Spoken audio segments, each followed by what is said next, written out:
Le logement, c'est l'histoire de notre vie. C'est un besoin vital, un marqueur social, un objet d'affect très puissant. Et pourtant, en 20 ans, il est devenu le symbole d'un système qui marche à l'envers. Des appartements trop chers, des loyers étouffants, des jeunes exclus du marché et des propriétaires qui, sans rien faire, se sont enrichis à coups de plus-values gigantesques. La bulle immobilière à laquelle on s'est habitué constitue un basculement historique. Et alors qu'en 2022, on vous annonçait ici la crise immobilière, 3 ans plus tard, en 2025, la question revient: est-ce que la bulle a éclaté ou est-ce qu'elle s'est simplement dégonflée pour un temps? Est-ce que le marché se stabilise ou bien est-ce qu'il prépare une nouvelle tempête? Derrière ces chiffres et ces courbes, il y a des vies bien concrètes. Celles de jeunes ménages qui n'arrivent plus à acheter, de retraités qui accumulent du patrimoine sans pouvoir en profiter, des villes qui se vident de leurs habitants et des campagnes où le logement devient paradoxalement inabordable, où la valeur travail s'efface derrière la valeur foncière. Dans cette chronique, on va essayer de comprendre où en est vraiment le marché immobilier français, mais aussi ce qu'il révèle de notre société. Sur Elucide,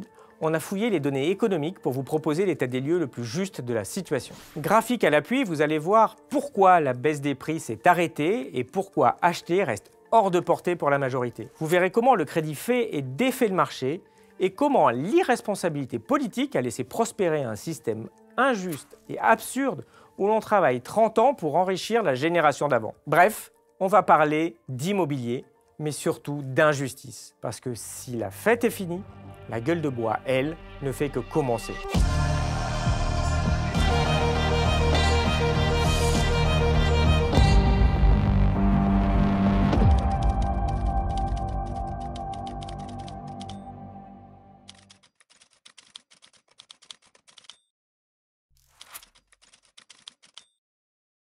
On commence par le plus évident et le plus important, les prix de l'immobilier. Alors, sur le long terme, ils ont explosé en France ces 25 dernières années. C'est un secret pour personne. Beaucoup de propriétaires ont fait fortune grâce à la hausse de la valeur de biens achetés à bon prix avant 2000. Et la plus grosse bulle a eu lieu entre 1997 et 2008, quand les prix ont commencé à augmenter de façon déraisonnable. Après la crise des subprimes de 2008, il y a eu un creux, mais les prix sont vite repartis à la hausse dès 2016. Certes, moins vite qu'avant, mais avec encore plus 5% par an environ. Mais comme on l'avait expliqué sur cette chaîne en 2022, cette tendance-là a fini par se retourner à cause de la hausse des taux d'intérêt. En 2023 et 2024, le marché a nettement baissé, avec des chutes exceptionnelles de moins 10 à moins 15% dans beaucoup de communes d'Île-de-France.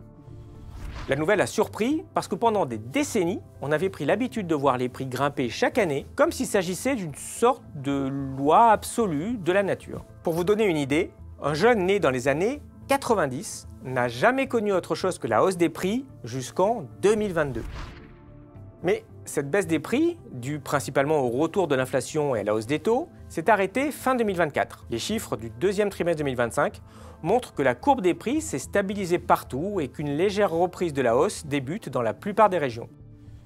Alors attention, on ne parle pas non plus d'un retour à la folie des années 2000, seulement de la fin de la glissade. Pour beaucoup de ménages d'ailleurs, ça ne change pas grand-chose, les prix restent toujours beaucoup trop élevés par rapport à leurs revenus. Et Paris alors, vous me direz ?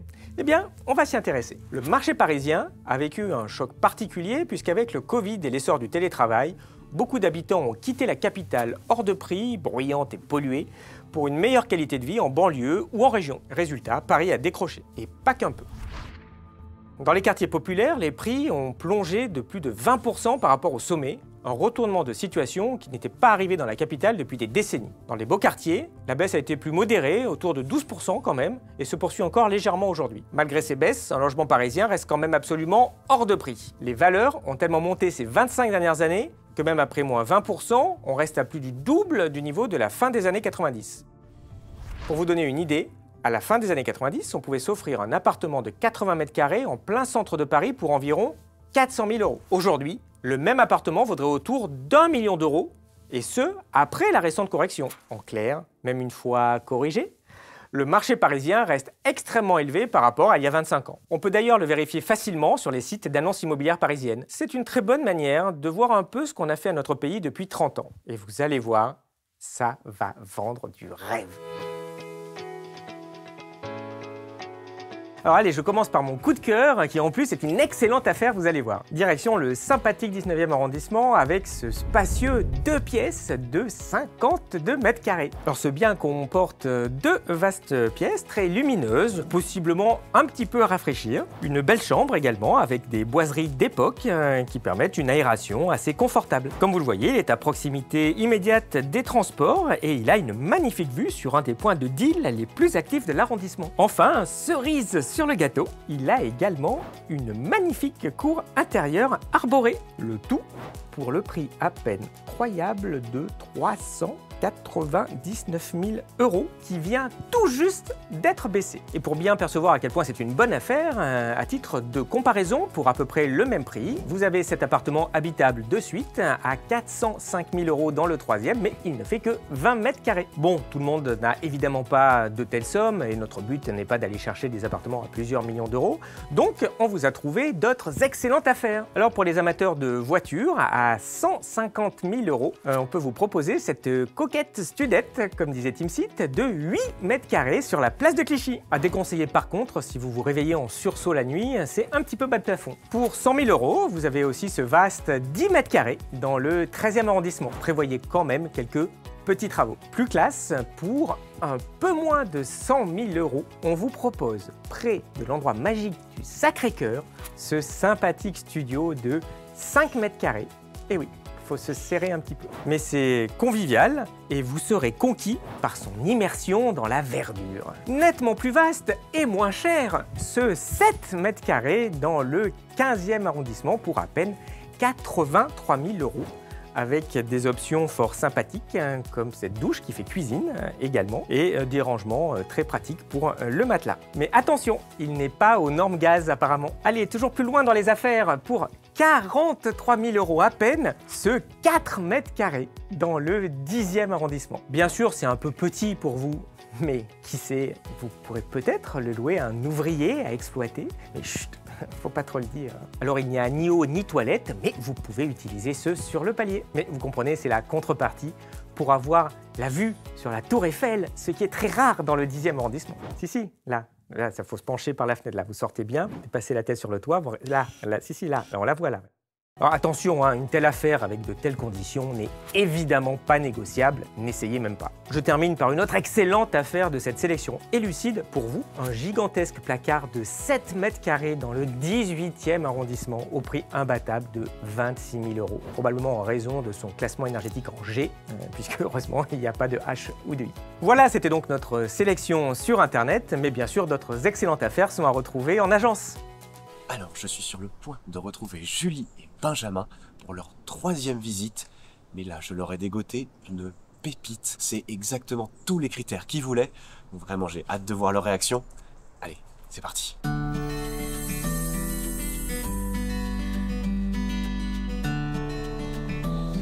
J'adore.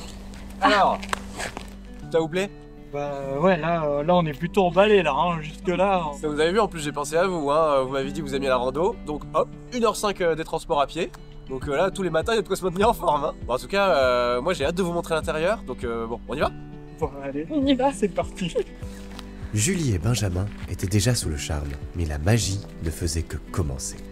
Donc voilà, ça c'est vos appartements. Donc, j'ai bien écouté ce que vous m'avez dit, c'est exactement ce que vous vouliez de l'ancien avec du caractère. Tous les raccords sont déjà là pour les arrivées d'eau. Là, on arrive, donc ce sera le royaume de Julie. Donc, une superbe cuisine à équiper. Là, on a vraiment de la faïence professionnelle que vous pouvez changer exactement comme vous voulez. Pour le jeune couple, ce n'était pas une décision facile, mais il fallait la prendre rapidement. C'est à vous, c'est l'heure de me donner votre verdict. Ben, On est on est hyper emballé quoi. hyper emballé. C'est vraiment exactement ce qu'on recherchait. Mais là, la seule chose dont on a peur, c'est que ce soit hors budget, quoi, que ce soit... Justement, figurez-vous que le vendeur accepte l'offre de 585 000 € hors frais d'agence. On est exactement dans la fourchette que vous m'avez donnée. C'est incroyable. Une chose est sûre, Pour Julie et Benjamin, l'aventure immobilière démarre dans l'air du temps. Voilà, maintenant qu'on a une idée plus concrète de la situation, revenons un peu à notre analyse. Pour bien visualiser la situation sur l'ensemble du pays, on peut regarder la carte des prix moyens par département.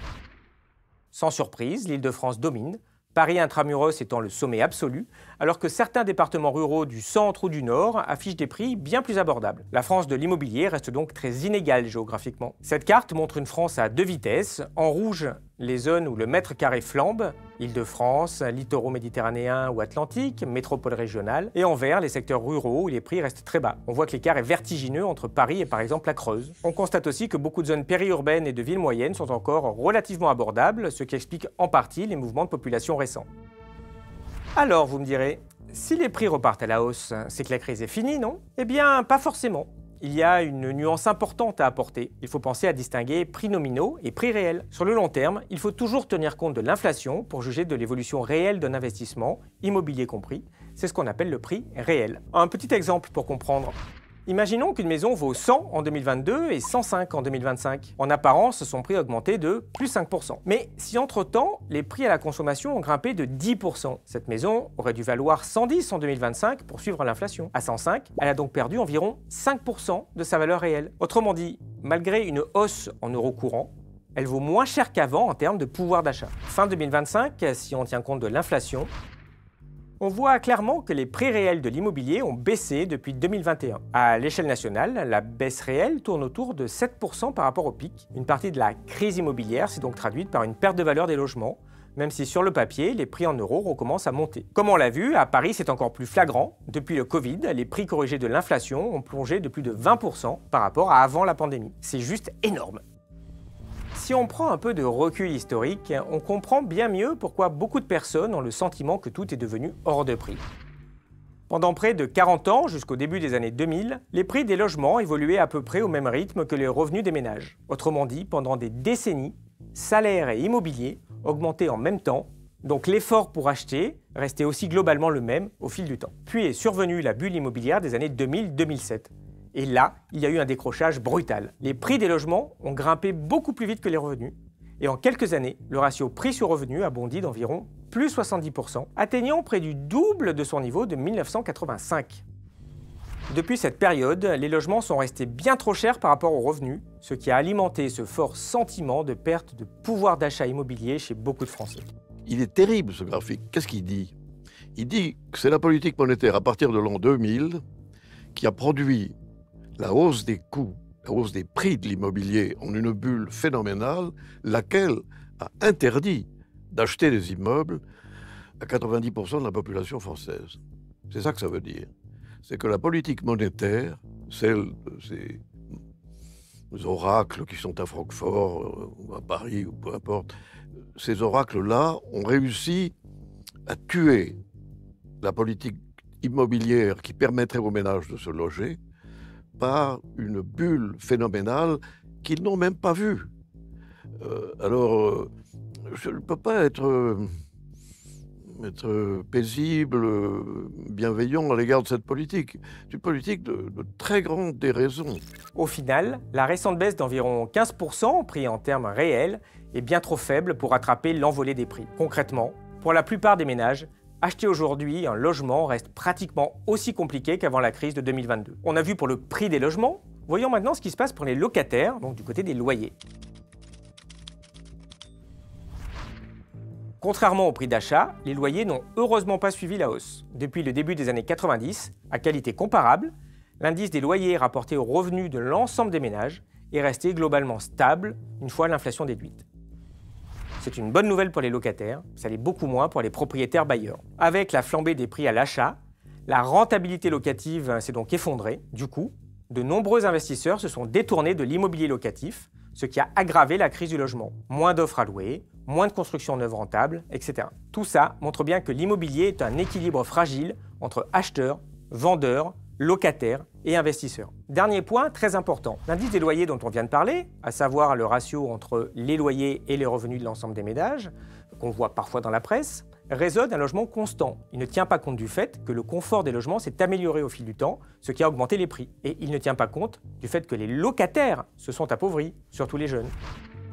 La part du loyer dans les revenus a donc explosé depuis les années 70, même en tenant compte des aides au logement. Donc non, la situation des locataires n'est pas aussi enviable qu'on le dit. Ils doivent composer avec une offre de plus en plus limitée et des loyers qui représentent une part bien plus élevée de leurs revenus. Passons maintenant aux ventes immobilières. C'est un indicateur crucial pour anticiper le marché. Si les transactions s'effondrent, c'est très sûrement qu'une crise se prépare. Ces dernières décennies, le nombre de ventes de logements n'a fait qu'augmenter, atteignant des sommets jusqu'en 2008. Après un creux lié à la crise financière, les ventes sont finalement reparties en flèche de 2015 à 2021. Mais en 2022, on a assisté à un effondrement du volume des ventes. En l'espace de 2 ans, il y a eu environ 35% de transactions en moins. C'est du jamais vu. La chute s'est interrompue fin 2024 et depuis 2025, le marché se stabilise avec un léger rebond des ventes. Après, attention de ne pas sauter aux conclusions parce que ce rebond reste fragile. Sur un an, les ventes sont encore en recul dans la quasi-totalité des départements français. Seule une petite poignée de départements, à l'extrême nord notamment, connaissent une légère hausse. En gros, la reprise n'est pas uniforme. Certaines régions s'essoufflent encore, alors que d'autres commencent tout juste à repartir. La carte des transactions sur un an le montre. Fin 2024, presque tout le pays était dans le rouge, sauf quelques rares poches dans le nord. Tout ça, c'est bien beau, mais pourquoi est-ce que les ventes se sont autant effondrées à partir de 2021? Et surtout, pourquoi est-ce que les prix restent si élevés malgré la crise? Pour bien comprendre, il faut regarder un élément central, le crédit immobilier.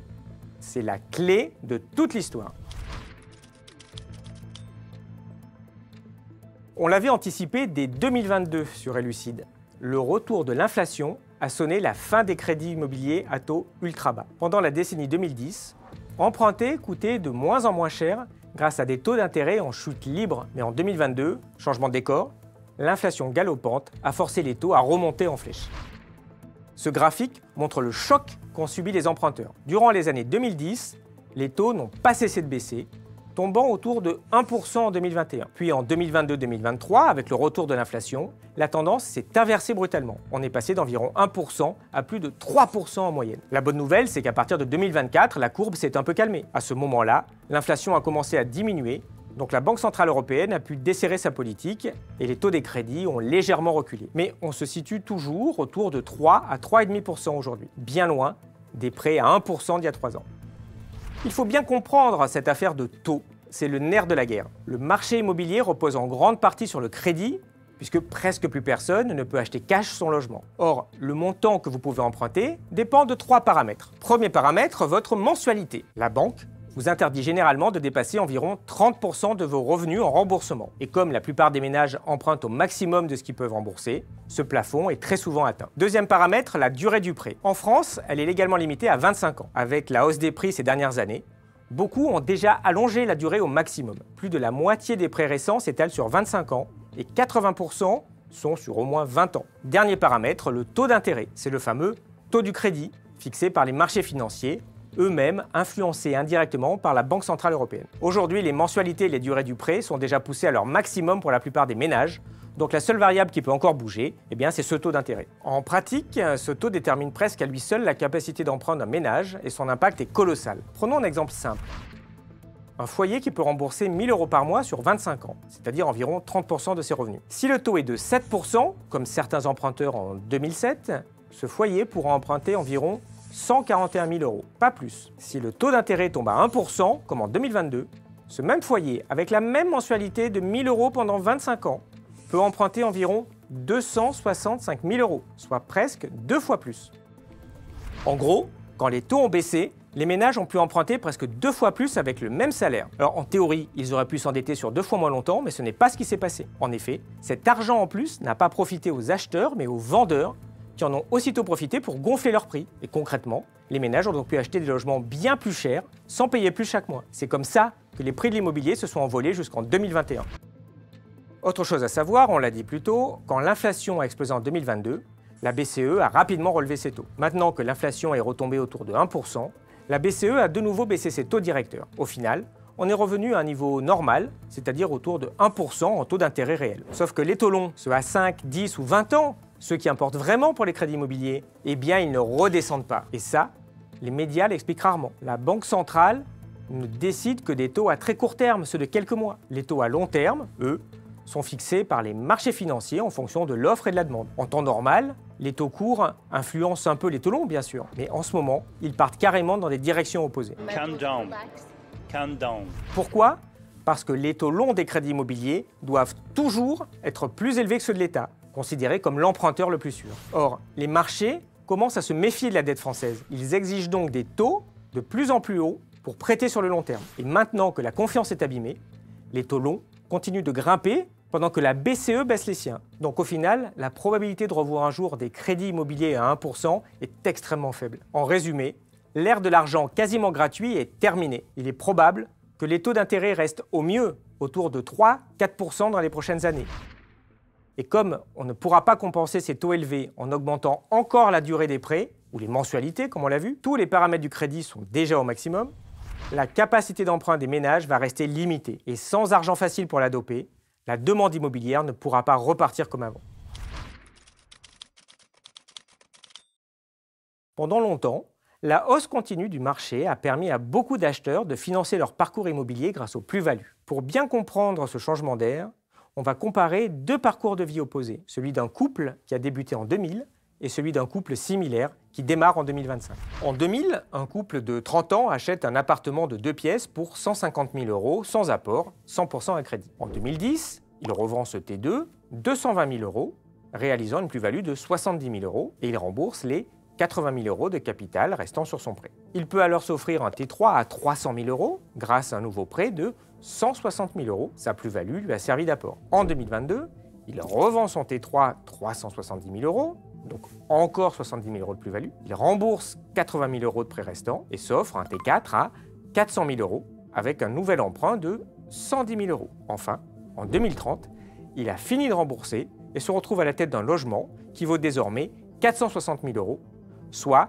60 000 € de plus-value supplémentaire par rapport à l'achat précédent. Ce couple a certes payé des intérêts bancaires pendant 30 ans, mais il se retrouve avec un patrimoine immobilier de 460 000 €. Et comme il a réalisé 200 000 € de plus-value au fil des reventes, cela signifie qu'en dehors des intérêts, il n'a déboursé que 260 000 € de sa poche en capital pour devenir propriétaire de son T4 final. Ses ressources ne lui permettaient pas de payer plus. Prenons maintenant les jeunes couples de 30 ans en 2025 et qui commencent beaucoup plus difficilement leur parcours d'achat. Comme le marché ne va probablement plus beaucoup monter, ils ne réaliseront plus de grosses plus-values. Ils devront donc payer l'intégralité du capital de leur logement sur leurs propres revenus. Si les prix ne baissent pas, ils devront donc acheter des appartements plus petits ou moins chers pour que l'opération soit finançable. Et puisque ce raisonnement vaut pour tous les couples, ça va mécaniquement finir par tirer les prix vers le bas. En résumé, dans les années qui viennent, la demande risque de diminuer à cause de la disparition des plus-values à la revente, parce que plus personne ne pourra compter sur la cagnotte de la montée des prix pour financer son achat. C'est un vrai changement de paradigme.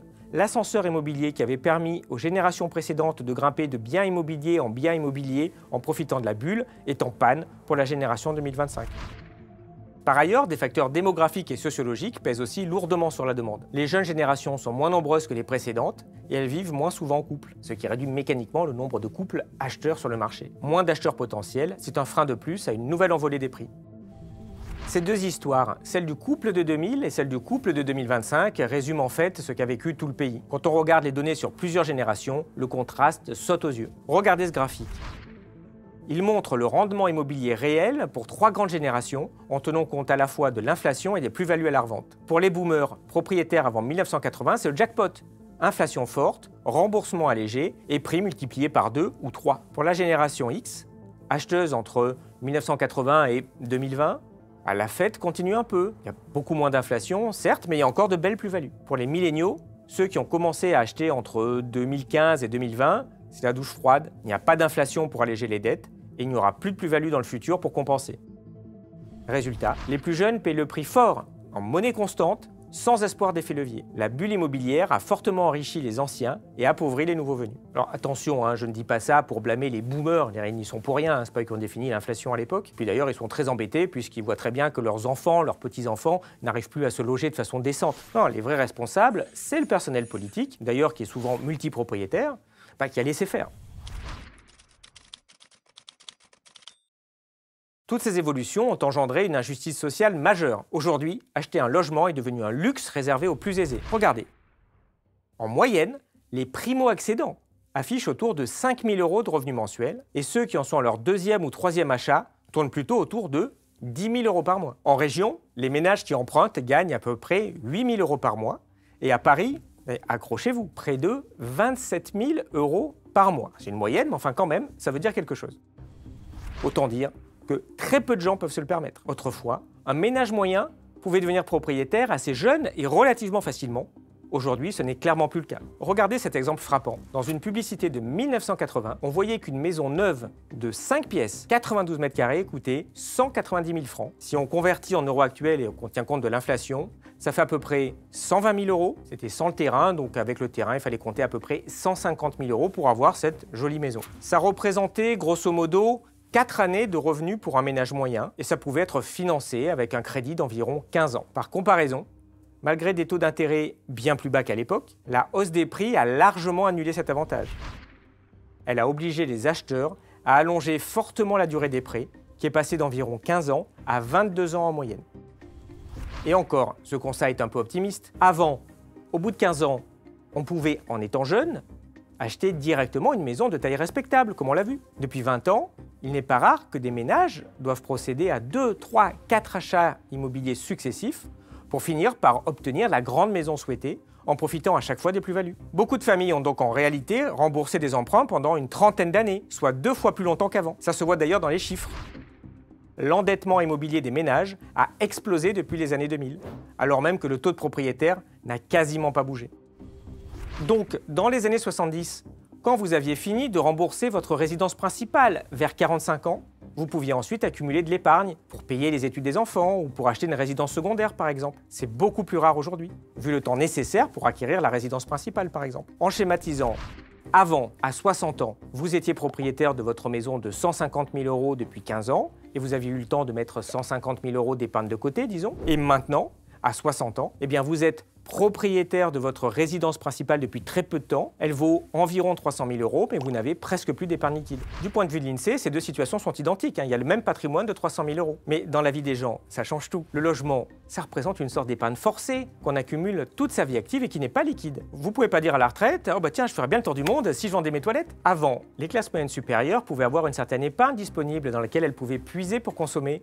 Et ça alimentait la croissance économique de l'époque. Aujourd'hui, l'épargne est beaucoup plus concentrée chez les 10% les plus riches et ils l'utilisent assez peu pour consommer. Sur le papier, le patrimoine total des ménages français n'a jamais été aussi élevé. La valeur du logement a explosé, ce qui gonfle artificiellement la richesse moyenne. Mais attention, cette richesse est immobilisée. C'est pas du capital qu'on peut utiliser, c'est une épargne bloquée dans les murs. Autrement dit, on a créé une illusion de prospérité. Les ménages sont riches de leur logement, mais pauvres en liquidité. Et c'est précisément ce qui alimente le sentiment d'étouffement économique actuel. Et pendant que la majorité s'endette sur 30 ans pour acheter un appartement finalement banal, certains font des plus-values à plusieurs millions sans payer un centime d'impôt. Magnifique, toujours. Allez, on va prendre un cas très concret. Au hasard, Brigitte Macron. Dans les années 90, elle hérite de la villa familiale de Monéjean, au Touquet. À l'époque, la maison vaut environ 600 000 €. En 2014, le couple Macron la déclare à 1,2 million et en 2025, figurez-vous qu'ils la revendent pour 3,6 millions d'euros. Combien? Ça fait 3 millions d'euros de plus-value et c'est totalement défiscalisé. Zéro impôt parce que la résidence était détenue depuis plus de 30 ans. Autrement dit, gagner 3 millions en dormant, c'est possible. Mais verser 1 000 € de prime à un salarié, alors attention, les charges, les impôts, les cotisations pleuvent. Voilà le cœur du problème. En France, le travail est lourdement taxé, mais pas les rentes immobilières. Le travail doit mieux payer. C'est donc un système absurde, injuste et profondément politique. C'est ça la vraie fracture, une génération qui a bâti sa richesse sur la pierre et une autre qui, faute de pouvoir acheter, n'accumule rien d'autre que des loyers payés à vie. Au final, on a collectivement accepté que les logements valent 2 fois plus qu'avant. Ça a enrichi les propriétaires seniors et ça a obligé les actifs des classes moyennes à rembourser des crédits quasiment jusqu'à la retraite sans pouvoir constituer une épargne importante. Par rapport à la période d'avant, leurs conditions de vie ont été clairement dégradées. Et quand ils auront 60 ou 70 ans, alors oui, ils finiront par toucher un héritage, mais hélas, il leur servira beaucoup moins à cet âge-là. Les conséquences de tout ça sont très concrètes. Il devient extrêmement difficile pour un jeune aujourd'hui d'acheter un appartement correct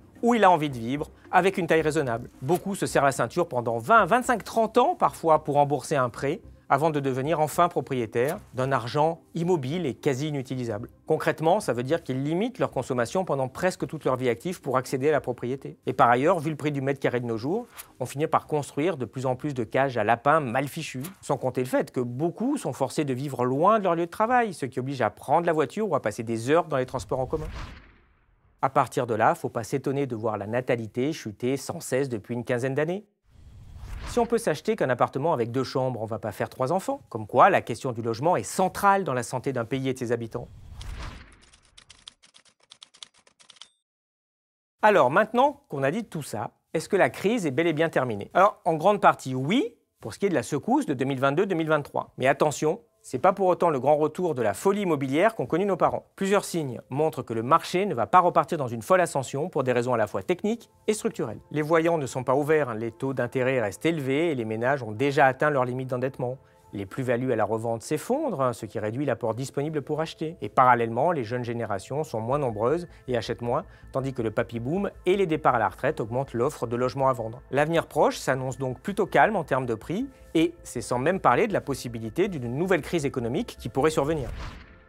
Notons au passage que du côté de l'offre, un triste effet du papy-boom va continuer à doper le nombre de logements disponibles. Chaque année, il y a de plus en plus de décès et donc de successions qui augmentent le nombre de biens sur le marché. Souvent, les héritiers préfèrent vendre plutôt que garder, d'autant plus que les droits de succession augmentent avec la valeur des biens. Par ailleurs, de nombreux seniors vendent leur maison pour acheter plus petit à la retraite, récupérant au passage de l'argent pour compléter leur pension. On observe que c'est à partir de 57 ans qu'il y a plus de vendeurs que d'acheteurs sur le marché. Avec de plus en plus de retraités en France, on aura donc de plus en plus de vendeurs dans cette tranche d'âge. Donc plus d'offres de logements anciens, ce qui, comme dans tout marché, va contribuer à peser sur les prix.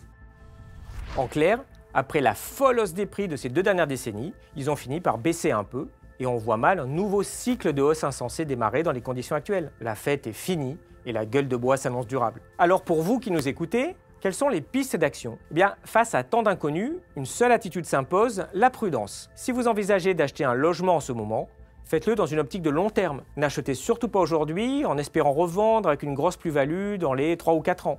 Ça pourrait très mal tourner. En clair, évitez les plans à court terme, sinon vous risquez de perdre très gros. Mieux vaut sécuriser votre achat et prévoir de le garder suffisamment longtemps pour amortir les aléas. Et pour vous aider à y voir plus clair dans vos projets, on a mis au point pour nos lecteurs un simulateur immobilier ultra complet qui s'appuie sur les données d'Elucide. Il vous permet de tester en fonction de votre situation personnelle à partir de quand il devient plus rentable d'acheter que de louer. Parce que non, l'achat n'est pas gagnant à tous les coups. Vous pouvez aussi simuler l'impact d'une variation des taux d'intérêt sur votre budget. Donc n'hésitez pas à l'essayer, il est là pour ça, on vous met le lien en description. Entre le rebond timide des ventes, la fin de l'argent facile et les incertitudes économiques qui persistent, la vigilance reste de mise. On ne manquera pas de vous tenir au courant de l'évolution de cette saga immobilière dans nos prochaines chroniques, puisque c'est un sujet qui vous intéresse beaucoup et que vous nous réclamez souvent.